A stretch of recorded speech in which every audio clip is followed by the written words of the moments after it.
My name's Jane Simpson and I'm a careers advisor at a university.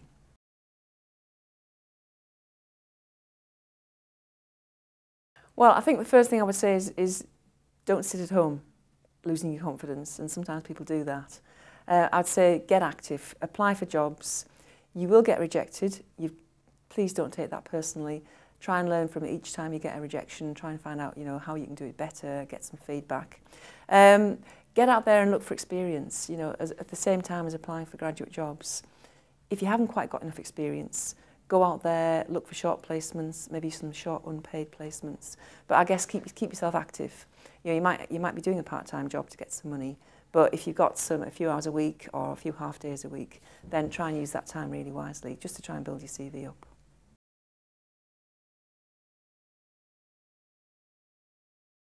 Well, speaking from our university point of view, we allow graduates to use our service for 2 years afterwards. So, whatever university you're from, what I would do is check out what service you can get afterwards. Our students can use, they can either send queries in by email, so if you've moved away, you can still get help via our e-guidance service. You can come in for an interview. If you've got an interview for a job coming up, you can arrange a mock interview. So you can get a full service. And I think most university services offer that. So, check that out first of all. There's also the Prospects website, which every student and graduate should probably be using for advice and information about going for job interviews, application forms, that kind of thing. But yeah, there is help out there, definitely.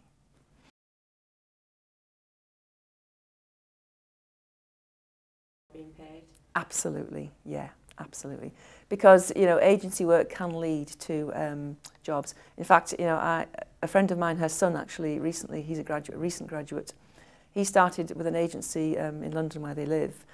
He started with 2 or 3 days work. That expanded to 2 weeks work. He's now got a permanent contract with that company. It's a really good company, So he impressed them over time and got a job out of it. I don't think he didn't expect that when he started. So it does work. And unpaid placements. You have to be a bit strategic sometimes and think, is this going to add to my CV? And if it is, do it. Yeah.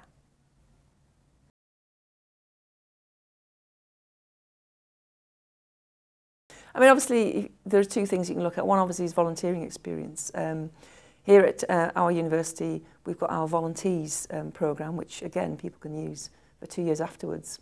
If you're from another university, or you are going back home to a completely different part of the UK, there's a really good national volunteering site called doit.org.uk, and that can help you find a local volunteer centre.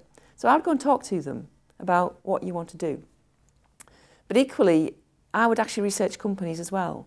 So if, for example, you were trying to get some experience in HR or marketing or whatever, business management, research companies and use contacts that you know. And approach the companies and ask if there's any chance of talking to them to get advice, work shadowing, because that could just be a day or 2 days. That's quite easy to organise. Or, obviously, ideally, you might want work experience. But I think sometimes it's good to start small, because some companies, if you said, can I have 6-week experience, that's too much for them. But they might start with a week, some work shadowing, and then maybe a week. So I would chip away in small stages. In terms of graduate placement sites, there's a very good site called Graduate Talent Pool, which is a government site which was established a couple of years ago. And there's something called the Graduate STEP scheme as well. And there's another one called KTP Online, which is partnerships between universities and small businesses. So that's a great way of getting experience as well.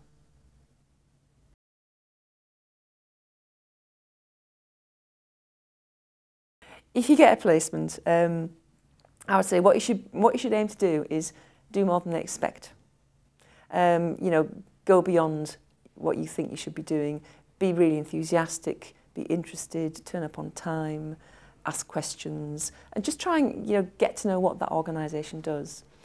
It's funny. I actually went to see an employer last week who had just had 2 of our graduates on an internship scheme, a short internship scheme. And that's one of the things he said was that, they went beyond what they expected. He said that was fantastic. It's in enthusiasm, so be enthusiastic. Yeah.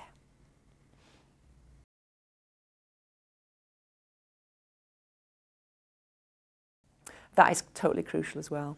You know, whether you are somewhere for a day or a week or 6 months, while you're there, network with as many people as possible. And that, I suppose that goes back to the previous thing I said, which is be enthusiastic, talk to people, don't just keep your head down in the corner. Go out and talk to people, ask them questions. Maybe ask them if they're on things like LinkedIn, and ask if you can connect with them on LinkedIn, because they will then have further contacts that you could perhaps use.